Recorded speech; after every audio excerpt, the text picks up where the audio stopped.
Electric വാഹനങ്ങളുടെയും mobile phone കമ്പോണന്റ്സിന്റെയും import duty ഒഴിവാക്കി. ലോക്സഭ പാസാക്കിയ ഫിനാൻസ് ബില്ലിന്റെ ലക്ഷ്യം ഡൊമസ്റ്റിക് പ്രൊഡക്ഷൻ കൂട്ടുക എന്നതാണെന്ന് ധനകാര്യമന്ത്രി നിർമ്മല സീതാരാമൻ.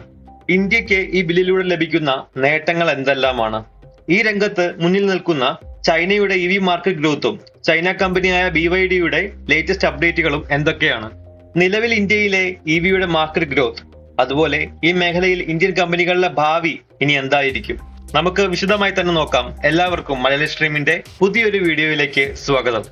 2025 മാർച്ച് 25 ധനമന്ത്രി നിർമ്മല സീതാരാമൻ ഇലക്ട്രിക് വാഹന ബാറ്ററികൾ നിർമ്മിക്കാൻ ആവശ്യമായ 35 എസൻഷ്യൽ ഐറ്റംസിന്റെയും അതുപോലെ മൊബൈൽ ഫോൺ നിർമ്മാണത്തിന് ആവശ്യമായ 28 ഐറ്റംസിന്റെയും ഇറക്കുമതി തീരുവ അഥവാ ഇമ്പോർട്ട് ഡ്യൂട്ടി സർക്കാർ നീക്കം ചെയ്തതായി പ്രഖ്യാപിച്ചു.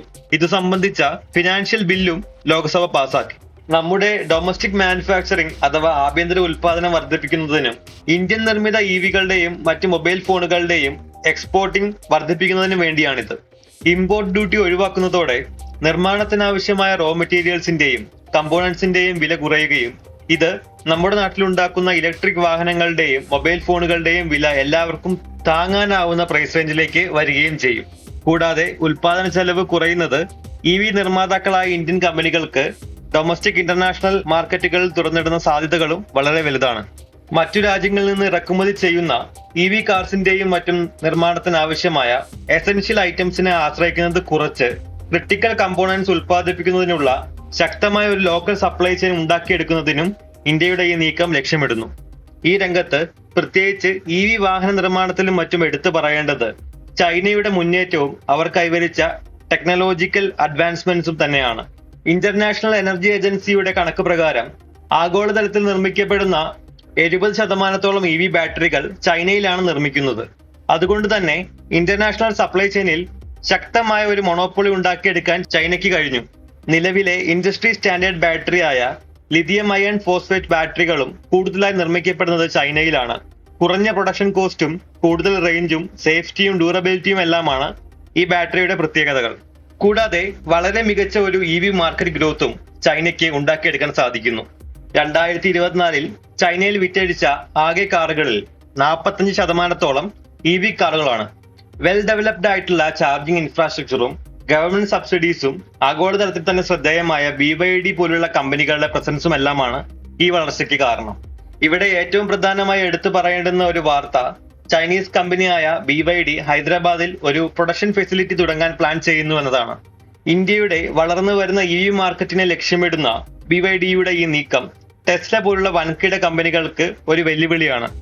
മാർച്ച് ആദ്യം പുറത്തിറക്കിയ BYDയുടെ സൂപ്പർ പ്ലാറ്റ്ഫോം ഈ രംഗത്ത് ഒരു ബ്രേക്ക് ത്രൂ തന്നെ ആയിരിക്കും.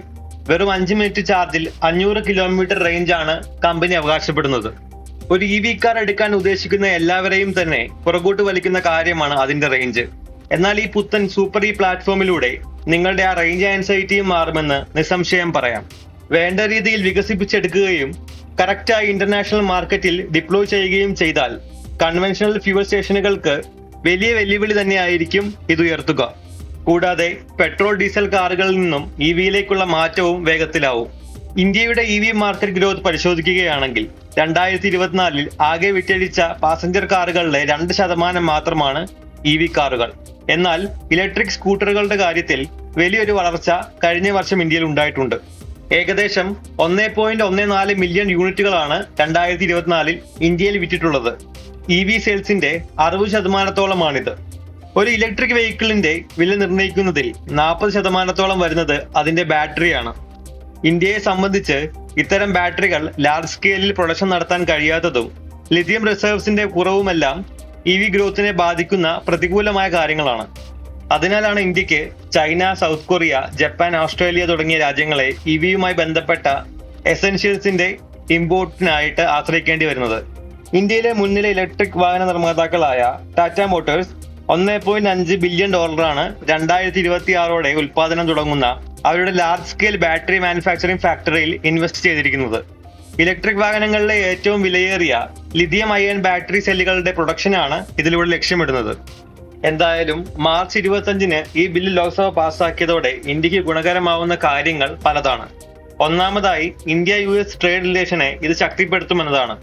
EV-യുമായി ബന്ധപ്പെട്ട കമ്പോണൻസിന്റെ ഇമ്പോർട്ട് ഡ്യൂട്ടി കുറച്ചതോടെ US ബേസ്ഡ് ആയിട്ടുള്ള കമ്പനികൾക്ക് ഇന്ത്യയിൽ ബിസിനസ് ചെയ്യുന്നതിന് എളുപ്പമാവുകയും ടെസ്ല പോലുള്ള വമ്പൻ കമ്പനികളുടെ ഇന്ത്യയിലേക്കുള്ള വരവിനും ഇത് വഴിവെച്ചേക്കാം. US ഏർപ്പെടുത്തിയ റെസിപ്രോക്കൽ താരിഫുകൾ ഒഴിവാക്കാനും ഈ ബില്ല് സഹായകരമായേക്കാം. രണ്ടാമതായി കാർബൺ എമിഷൻസ് കുറയ്ക്കുക എന്നത് തന്നെയാണ്. ഡൽഹിയിലും ഇന്ത്യയിലെ മറ്റ് സിറ്റികളിലും രൂക്ഷമാവുന്ന എയർ പൊല്യൂഷനും മറ്റും നിയന്ത്രിക്കണമെങ്കിൽ കാർബൺ എമിഷൻസ് കൺട്രോൾ ചെയ്തുള്ള ഒരു ക്ലീൻ ട്രാൻസ്പോർട്ടേഷനിലേക്ക് നമ്മൾ മാറേണ്ടതുണ്ട്. മൂന്നാമതായി ഇന്ത്യയിൽ വലിയ രീതിയിൽ ഇത് ലോക്കൽ പ്രൊഡക്ഷൻ വർദ്ധിപ്പിക്കുന്നു എന്നതാണ്.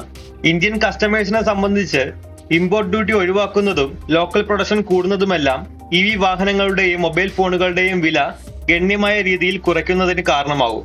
കൂടാതെ ജമ്മു കാശ്മീരിലും മറ്റും ലിഥിയം മൈൻ ചെയ്യാനും റിഫൈൻ ചെയ്തെടുക്കാനും അതുപോലെ ലോക്കൽ മാനുഫാക്ചറിങ്ങും അസംബ്ലിയും എല്ലാം വർദ്ധിപ്പിക്കാനുമായാൽ EV മേഖലയിൽ ചൈനയേക്കാൾ മുൻപിലെത്താൻ ഇന്ത്യയെ ഇത് സഹായിക്കും. സോ ഇന്നല്ലെങ്കിൽ നാളെ പെട്രോൾ ഡീസൽ കാറുകളിൽ നിന്നും നമുക്ക് എല്ലാവർക്കും EV കാറുകളിലേക്ക് മാറേണ്ടി വരും. വിപ്ലവകരമായ ഈ മാറ്റത്തിന് അധികം ദൂരമില്ല എന്നുള്ളതാണ് സത്യം.